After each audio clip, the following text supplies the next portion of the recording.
मेरी उम्र 22 साल है और मैं दिल्ली के एक छोटे से कस्बे में रहती हूँ। मेरा नाम सोना है और अपने नाम की तरह मैं भी बहुत ज़्यादा हसीन और ख़ूबसूरत थी। जब मेरी शादी हुई तो मेरे पति के सोने के बाद मेरी नंद मुझे चुपके से अपने कपड़े पहना देती थी और घूंघट निकाल कर पलंग पर बैठा देती। थोड़ी देर बाद एक आदमी मेरे कमरे में आता और मेरा हाथ पकड़कर पूरी रात रोता रहता और जाते समय मेरी गोद पैसों से भर देता। मैं नंद की डर की वजह से घूंघट भी नहीं उठा सकती थी। एक रात मैंने चुपके से नंद के दुपट्टे में छेद कर दिया और जैसे ही रात को वो आदमी मेरे कमरे में आया, मैंने छेद में से उसे देखा तो मेरे पैरों के नीचे से ज़मीन निकल गई, क्योंकि वो तो मेरा अपना ही। मैं एक खूबसूरत लड़की हूँ और मैंने अपने लिए सपने भी बहुत ही खूबसूरत देखे थे, लेकिन ज़रूरी नहीं है कि जैसा हम सोचें वैसा ही हो। हम सोचते कुछ और हैं और होता कुछ और। मेरे साथ भी ऐसा ही कुछ हुआ, क्योंकि मेरी तरह मेरा भाग्य खूबसूरत नहीं था। मेरी शादी एक बहुत ज़्यादा बदसूरत इंसान से हो गई। ना सिर्फ वो बदसूरत था, बल्कि वो लोग इस कस्बे के बदनाम लोगों में से थे। उनके माँ बाप नहीं थे। घर में सिर्फ दोनों बहन भाई और एक बूढ़ा चाचा ही रहता था। सब लोग कहते थे कि इन लोगों में ज़रूर कुछ गड़बड़ है, मगर फिर भी मेरी माँ ने मेरी शादी इस घर में कर दी। मेरे पापा हमारे साथ नहीं रहते थे। उनका काम दूसरे देश में था और उनको छुट्टी बहुत मुश्किल से मिला करती थी। इसी वजह से घर के सारे फैसले मेरी माँ ही लिया करती थी। जिस इंसान से मेरी शादी हुई उसका नाम केशव था और वो पूरे कस्बे में सबसे ज़्यादा सुस्त और गंदा इंसान था। सब उसको कहते थे कि उसका कुछ भी नहीं हो सकता, क्योंकि वो बहुत ही सुस्त है। मैंने तो इनके घर के बारे में ये भी सुन रखा था कि इनके घर से बहुत ही गंदी तरह की बदबू आती है। अगर कस्बे से कोई भी इनके घर जाता तो बदबू की वजह से उसका वहाँ रुकना मुश्किल हो जाता था। फिर भी मेरी माँ मेरी शादी इस घर में कराना चाहती थी। मुझ में कोई बुराई भी नहीं थी और मैं तो एक बहुत ज़्यादा खूबसूरत लड़की थी। इसमें मेरी कोई गलती भी नहीं थी। अगर मैं बेवा या तलाकशुदा होती तो तब भी ठीक था कि मजबूरी में मेरी ऐसे घर में शादी करनी पड़ी, लेकिन मेरे साथ तो कोई ऐसी कोई परेशानी ही नहीं थी। मैं और लड़कियों से ज़्यादा खूबसूरत और हसीन थी, पढ़ी लिखी भी थी, जबकि हमारे ख़ानदान में 5वीं कक्षा के बाद लड़कियों को आगे पढ़ाया नहीं जाता था। और मेरे अंदर इतनी सारी अच्छाइयाँ होने के बाद भी मेरी माँ ने मेरा रिश्ता केशव के साथ तय कर दिया। इस बात पर हमारा पूरा कस्बा हंस रहा था कि हमारे कस्बे की सबसे खूबसूरत लड़की का रिश्ता केशव जैसे इंसान के साथ तय हो गया था। केशव इस टाइप का लड़का था कि जिसका मजाक हमारे कस्बे के हर घर में उड़ाया जाता था। लोग उसे बहुत ज़्यादा तंग करते थे। मैं तो ये सोच सोच कर ही मरी जा रही थी कि वो मेरा पति बनने वाला है। जब मैं केशव के साथ अपने किसी दोस्त के घर जाऊंगी तो वो मेरी कितनी हंसी उड़ाएंगी और मेरा कितना मजाक बनाएंगी और बहुत ज़्यादा बातें बनाएंगी। मैंने अपनी माँ से बहुत बार लड़ाई की और उन्हें साफ साफ मना किया कि मैं शादी बिल्कुल भी नहीं करना चाहती हूँ। इसी बात पर मेरी माँ ने मेरे 2-4 थप्पड़ भी लगा दिए, जबकि बचपन से लेकर आज तक मेरी माँ ने कभी मेरे ऊपर हाथ तक नहीं उठाया था। पर जब भाग्य ही साथ न दे तो किसी से क्या शिकायत करनी। यहाँ तक कि मेरी शादी केशव के साथ हो ही गई। पापा शादी वाले दिन ही आए। थोड़े गुस्सा हुए, पर तब तक मेरी शादी केशव से हो चुकी थी। मैं दुल्हन बनी अपने कमरे में बैठी थी। सच में इनके घर से एक बहुत गंदी बदबू आती थी, लेकिन मैं यहाँ से उठकर कहीं नहीं जा सकती थी। मैं तो बस भगवान से प्रार्थना ही कर रही थी कि केशव मेरे कमरे में ही ना आए, और अगर आ भी जाए तो मेरे पास ना आए। लेकिन जब दरवाज़ा खुला तो सच में केशव नहीं आया था, बल्कि केशव की बहन रचना ने कमरे में कदम रखा था। वो 42 साल की थी और अभी तक उन्होंने शादी नहीं की थी। उन्होंने आते ही अचानक से मेरे हाथ पकड़ लिए और मेरे हाथ पकड़कर रोने लगी। मैं परेशान हो गई कि ये ऐसी हरकत क्यों कर रही हैं। उन्होंने कहा कि मैं बहुत मुश्किल में हूँ, मुझे तुम्हारी मदद चाहिए। मैंने कहा, कैसी मदद चाहिए थी और वो मुझसे इस समय मदद क्यों मांग रही हैं, जबकि इस समय मुझे खुद ही उनकी मदद की ज़रूरत थी, क्योंकि मैं केशव के साथ अपनी ज़िंदगी की शुरुआत नहीं करना चाहती थी। मेरी नंद ने मुझसे कहा कि भाभी, मैं बहुत बड़ी मुश्किल में हूँ। मैं जैसा कहती हूँ आप वैसा ही करती जाइए। इसके बाद आप जैसा कहेंगी मैं वैसा ही करूँगी। मेरी नंद की इस बात ने मुझे सोचने पर मजबूर कर दिया। मैंने उससे पूछा कि तुम मुझसे क्या करवाना चाहती हो, मुझे बताओ तो सही, तुम्हें मुझसे क्या काम है। उसने मुझसे कहा कि मैं पूरी बात तुम्हें शुरू से बताऊंगी। अभी मुझे तुम बताओ कि मैं इस समय तुम्हारे लिए क्या कर सकती हूँ। जब मेरी नंद ने मुझसे पूछा तो मैंने उसको साफ साफ कह दिया कि अपने भाई को आज कमरे में नहीं आने देना, मेरे सर में बहुत दर्द है। मेरी इस बात पर उसने मुझे नज़र उठाकर देखा और फिर कहा कि ठीक है, दुल्हन वैसे भी शादी के दिन बहुत ज़्यादा थक जाती है। मेरी नंद ने न जाने किस तरह केशव को कमरे में आने नहीं दिया। मैं आराम से सो गई और सुबह को नहा धोकर तैयार हो गई। मेरे दिल में यही इरादा था कि अच्छे से इस घर की सफाई करूंगी, पता लगाऊंगी कि ये बदबू कहाँ से आ रही है। अगला दिन भी निकल गया। मैं कुछ दिन में अपने माँ बाप के घर रहकर आई और कुछ समय अपने कमरे को साफ करने में निकाल दिया। मुझे रचना ने मना किया कि अभी अभी शादी हुई है, तुम कोई काम मत करो, पर मेरा कहना था कि मैं इस बदबू में नहीं बैठ सकती। जब मैंने बदबू का नाम लिया तो इसके बाद रचना ने और कोई बात नहीं की। इसी तरह रात हो गई और जब रात को केशव सो गया तो मेरी नंद ने मेरे कमरे की खिड़की खटखटाई। पहले तो मुझे लगा कि पता नहीं कौन है और कहाँ से आवाज़ आ रही है, इसीलिए मैंने ध्यान नहीं दिया। पर जब खटखटाने की आवाज़ में तेज़ी आई तो मैंने दरवाजे पर जाकर देखा, वहाँ पर कोई नहीं था। वापस आकर मैं पलंग पर सो गई।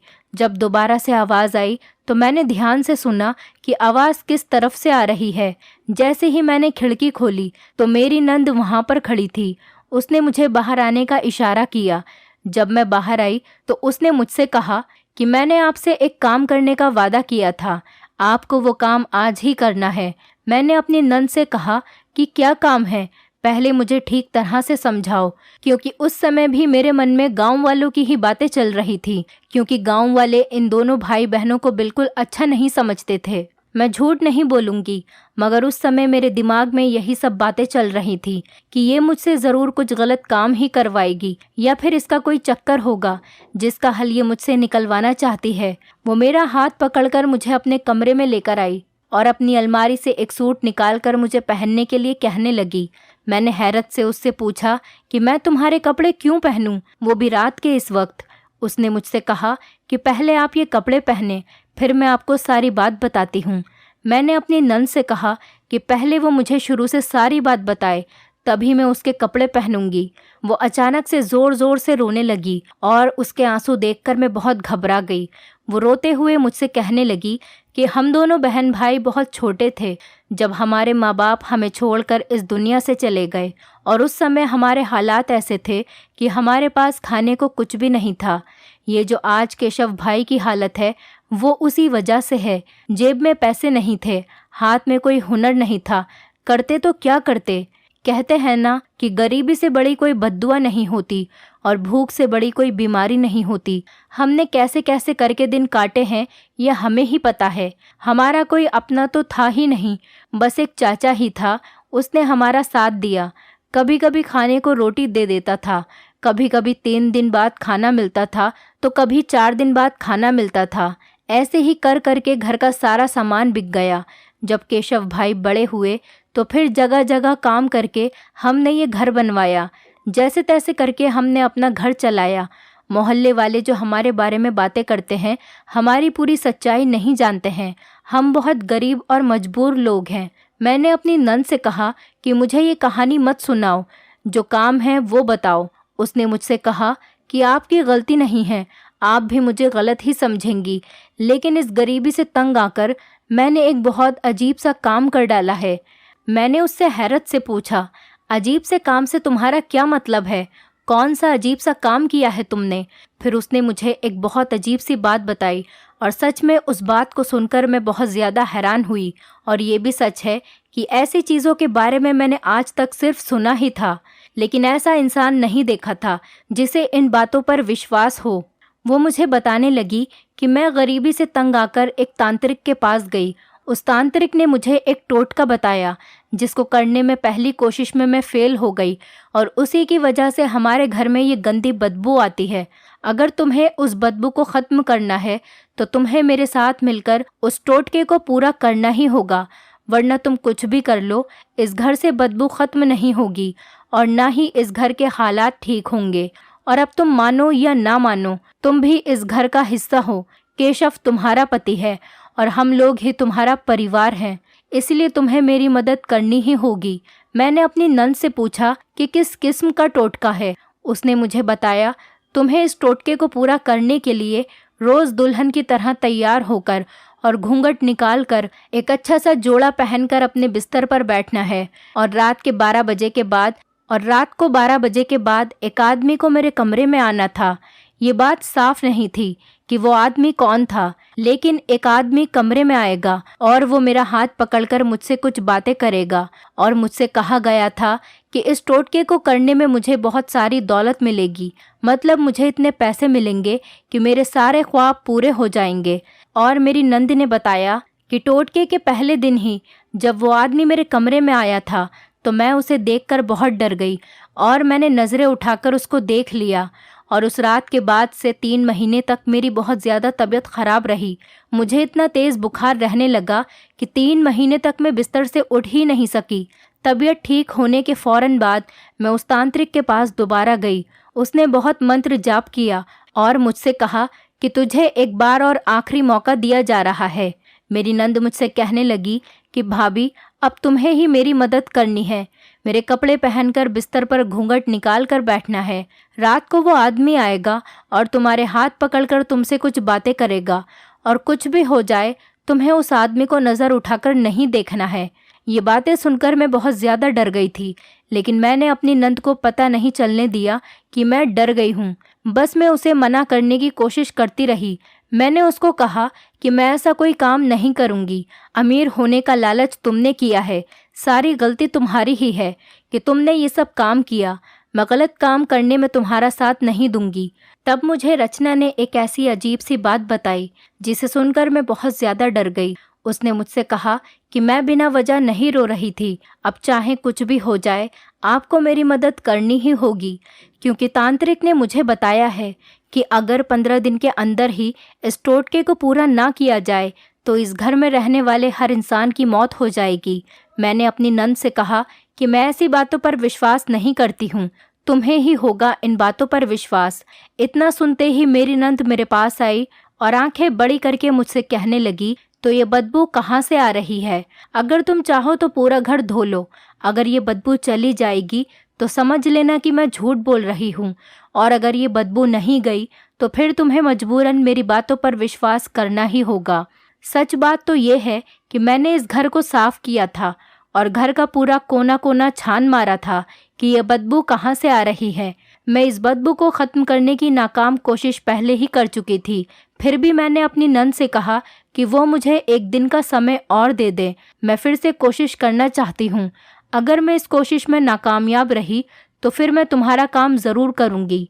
अगला पूरा दिन मैंने घर की साफ़ सफाई में निकाला, पूरे घर को धो डाला, मगर मैं हैरान थी कि इतनी साफ सफाई के बाद भी बदबू आ ही रही थी। फिर मैंने सोचा शायद मेरी नंद की बात सच्ची है, वो सच में कुछ गलत कर बैठी थी।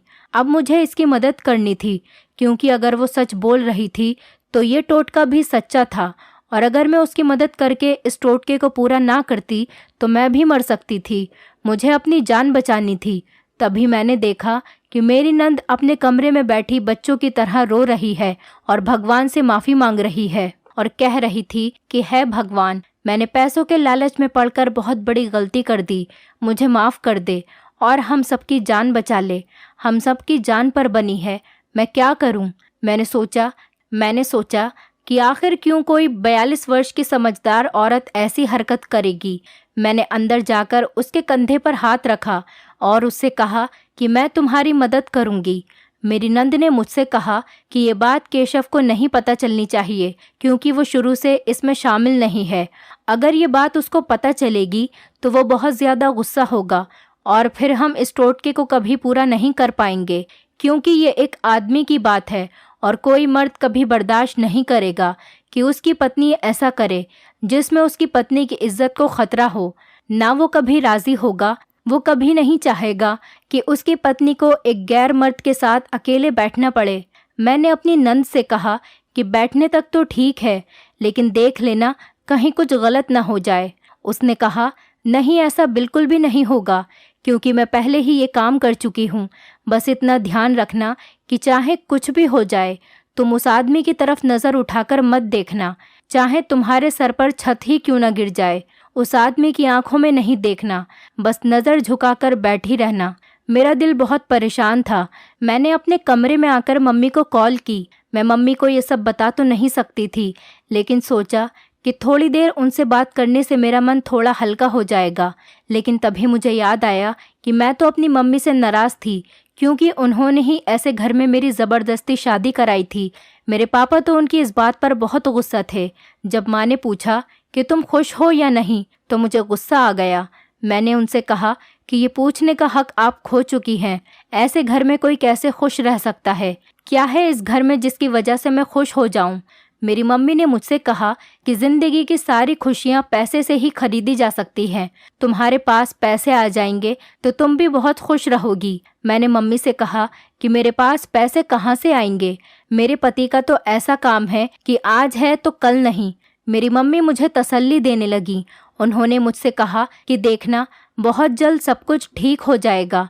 तुम गाड़ियों में घूमा करोगी, तुम्हारा भी बड़ा सा घर होगा। मेरी मम्मी मुझे ऐसे ख्वाब दिखा रही थी जैसे सब कुछ मुझे वही खरीद कर देने वाली हूँ। मैं अपनी परेशानियों में लगी थी, इसीलिए मैंने मम्मी की बातों पर ध्यान नहीं दिया। मैं बहुत डरी हुई थी, लेकिन मेरी मजबूरी थी कि मुझे ये काम करना ही था। रात को जब केशव सो गए तो मैं अपनी नंद के कमरे में आ गई और नंद के कपड़े पहनकर अच्छे से दुल्हन की तरह तैयार हो गई और नंद के पलंग पर बैठ गई। उसने मुझे ऐसा घूंघट करा दिया जिससे हल्का सा भी नहीं दिख रहा था। वो घूंघट बहुत मोटे कपड़े का था। और फिर मेरी नंद कमरे से बाहर चली गई। उसने मुझसे कहा था कि वो मेरे पास ही रहेगी। थोड़ी देर बाद में नंद के कमरे का पीछे की तरफ वाला दरवाज़ा खुला, जिसका रास्ता गली में निकलता था। वहाँ से एक आदमी अंदर आया और मेरे पास आकर बैठ गया। मैं बुरी तरह से डरी हुई थी कि ना जाने क्या होने वाला है। मेरा पति जैसा भी हो, लेकिन मेरा पति था और मैं इसके साथ धोखा कर रही थी। उस आदमी ने मेरा हाथ पकड़ा और बच्चों की तरह रोने लगा। वो कुछ बोल भी नहीं पा रहा था। थोड़ी देर बाद मुझे एहसास हुआ कि वो हल्के हल्के कुछ बड़बड़ा रहा था। वो बहुत हल्के से बोल रहा था कि मुझे कुछ सुनाई नहीं दे रहा था। उसके शब्द ही ऐसे थे कि मैं कुछ समझ नहीं पा रही थी। जब मैंने उसकी आवाज़ पर ध्यान दिया तो वो बोल रहा था कि उसे बचा लो, मैं बहुत परेशान हूँ, मेरी परेशानी दूर कर दो, मैं जो चाहता हूँ मुझे मिल जाए। वो काफ़ी देर मेरा हाथ पकड़कर बैठा रहा और जब तक वो आदमी मेरे कमरे में रहा, मेरा दिल अपने काबू में नहीं था। मेरी धड़कन बहुत तेज़ चल रही थी। थोड़ी देर बाद वो आदमी जैसे आया था वैसे ही चला गया। उसके जाने के बाद जब मैंने घूंघट ऊपर करके देखा तो मैंने अपनी झोली में देखा तो मेरी आंखें फटी की फटी रह गईं। उसमें बहुत सारे नोट पड़े थे। ये ज़रूर वही आदमी रख कर गया होगा। मेरी नंद ने मुझसे कहा कि देखो इन पैसों को, इतने पैसे हम पूरा महीना मेहनत करके भी नहीं कमा सकते थे। मैंने कहा था ना कि सब ठीक हो जाएगा। देखा, कुछ भी नहीं हुआ। हमें बस कुछ दिन और ये काम करना होगा। मैंने भी हाँ कर दी और कहा कि हाँ ठीक है, मैं ये काम करूँगी। अब तो ये रोज़ का ही हो गया था। वो आदमी रात को आता और मेरी झोली पैसों से भर देता था, लेकिन वो सारे पैसे मेरी नंद मुझसे ले लेती थी। वो बहुत खुश होती। मैं उसे बार बार पूछती थी कि अब तो हमें इस टोटके को करते हुए बहुत दिन हो गए हैं, कब तक यही काम हमें करना होगा। उसने कहा कि थोड़े दिन और करना होगा। रोज़ रोज़ ऐसा करते करते अब मेरे दिल में एक तरह का शक पैदा होने लगा था कि ये आदमी कौन है। मेरी नंद मुझे रोज़ ही एक सूट पहनाती। मैंने अपनी नंद के दुपट्टे में एक छेद कर दिया कि मैं उसके आर पार देख सकूं, मैं उसके पार से उस आदमी का चेहरा देख सकूं। मैं पलंग पर बैठी थी। वो आदमी आया और मेरा हाथ पकड़कर रोने लगा। मैंने आज हिम्मत करके उस शख्स का चेहरा देखने की ठान ली थी, जबकि ऐसा करने के लिए मेरी नंद ने मुझे साफ साफ मना कर दिया था। लेकिन अपने दिल में पैदा हुए शक के कारण मुझे आज उसका चेहरा देखना ही था कि मेरी नंद मुझे पागल बना रही है। मैंने जैसे ही उस आदमी का चेहरा देखा तो मेरे पैरों के नीचे से ज़मीन निकल गई, क्योंकि वो आदमी कोई और नहीं, मेरा अपना बाप था। मैंने झटके से अपना घूंघट उठाया और मुझे देखकर मेरे बाप की भी हवाइयाँ उड़ गईं। मैंने उससे पूछा कि आप यहाँ क्या कर रहे हैं। मेरे पापा मुझे जवाब देने के बजाय थरथर काँपने लगे और तेज़ी से वहाँ से भाग गए। मैं बहुत परेशान हुई और उनको आवाज़ देती रही, लेकिन फिर भी उन्होंने पीछे मुड़कर नहीं देखा। मेरी आवाज़ सुनकर मेरी ननंद कमरे में आ गई और अपना सर पकड़कर बैठ गई, क्योंकि वो समझ चुकी थी कि ये क्या हो चुका है। मैंने अपनी नंद की कलाई इतनी ज़ोर से पकड़ी कि उसकी चीख निकल गई थी। मैंने उससे पूछा कि बताओ, ये सब क्या कर रही हो? तुमने मेरे पापा को फंसा रखा है, तुम मेरी फैमिली को ब्लैकमेल कर रही हो। इतना सुनकर उसने झटके से अपना हाथ छुड़ा लिया और मुझसे कहा कि जाकर अपनी माँ से पूछो। मैंने अगले दिन मम्मी के घर जाने का फैसला किया, क्योंकि रात बहुत हो गई थी। वो रात मैंने कैसे काटी मुझे ही पता है। और अगली सुबह मैं मम्मी के घर पहुंच गई और उन्हें सब कुछ बता दिया। मम्मी भी मेरी नंद की तरह अपना सर पकड़कर बैठ गईं और उन्होंने मुझसे कहा कि तुम्हारा बाप जितना सीधा दिखता है उतना है नहीं। उसने हमसे छुपाकर दूसरी शादी कर रखी है, और इतना ही नहीं, उसने अपना सारा पैसा, घर जायदाद उस दूसरी औरत के नाम कर दिया है। ये जो तुम्हें हमारे घर में गरीबी के ढेर नजर आ रहे हैं, ये सब तुम्हारे बाप का ही किया धरा है। वरना हमारे पास घर भी था, जायदाद और कारोबार भी, वो सब उस औरत ने छीन लिया। सुना है कि अब वो औरत बहुत ज्यादा बीमार रहने लगी है। तुम्हारा बाप उसके पीछे इतना पागल है कि उसके चक्कर में शहर के बड़े से बड़े डॉक्टर के चक्कर लगा रहा है। मैंने तुम्हारे बाप के खिलाफ एक प्लान बनाया था और तुम्हारी नंद को मैंने इसमें शामिल किया था, क्योंकि वही ये काम कर सकती थी। मोहल्ले की औरतें या मेरी अपनी कोई रिश्तेदार इस काम में मेरा साथ कभी नहीं देती। हमने उनसे कहा कि उन्हें कुछ दिन तक एक कमरे में भेजा जाएगा, जहां एक औरत घूंघट करके बैठी होगी।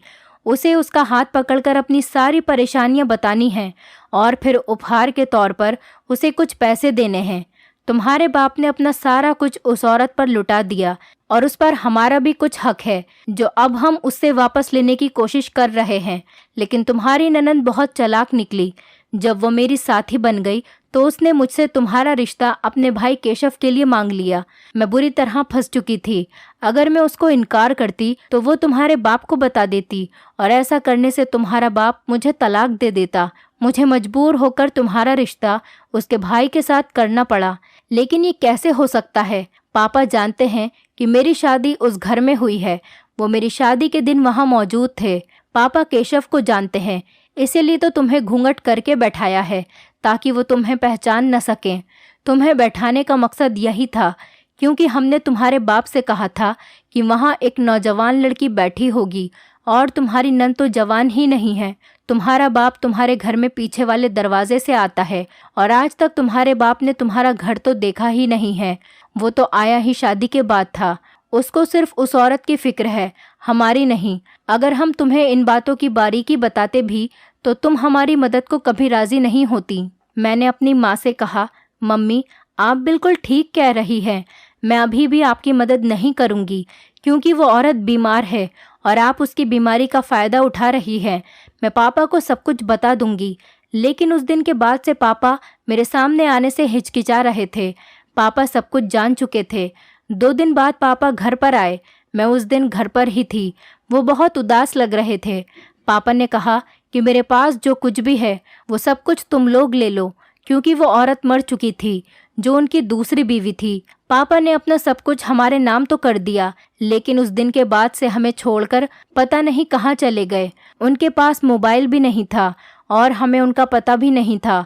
हम उन्हें कैसे ढूंढते? मेरी मम्मी को घर दौलत सब कुछ मिल गया था और उनकी सौतन भी इस दुनिया से जा चुकी थी, लेकिन अपने साथ में उनका सुहाग भी ले गई थी। मैंने इस बात से यही सीखा कि चाहे कुछ भी हो जाए, अपनी जिंदगी के हमसफर के साथ कभी भी धोखा नहीं करना चाहिए। जिसे भगवान ने हमारे लिए चुना है, हमें उसे कबूल कर लेना चाहिए, क्योंकि भगवान का फैसला कभी गलत हो ही नहीं सकता। मैंने केशव को दिल से कबूल कर लिया और केशव से कहा कि हमें हमारी नंद की भी शादी करवा देनी चाहिए। उनके लिए भी एक अच्छा सा रिश्ता मिल गया और वो भी शादी करके अपने घर की हो गई। इसी बीच मैंने केशव को सबके साथ उठने बैठने, बातचीत करने के तौर तरीके सिखाए और उससे कहा कि अपनी पढ़ाई फिर से शुरू कर दे और साथ ही छोटा मोटा कोई कारोबार कर ले। ऐसा करने में मुझे बहुत समय लग गया, लेकिन कोशिश करते करते मैं अपनी ज़िंदगी की गाड़ी पटरी पर ले आई और अब मैं अपनी ज़िंदगी में बहुत खुश हूँ। दोस्तों, उम्मीद करती हूँ आपको हमारी कहानी पसंद आई होगी। कहानी पसंद आई है तो वीडियो को लाइक करें, चैनल पर नए हैं तो चैनल को सब्सक्राइब करें और हाँ, नोटिफिकेशन बेल को ज़रूर दबाएं ताकि अगली अपडेट सबसे पहले आपको मिले।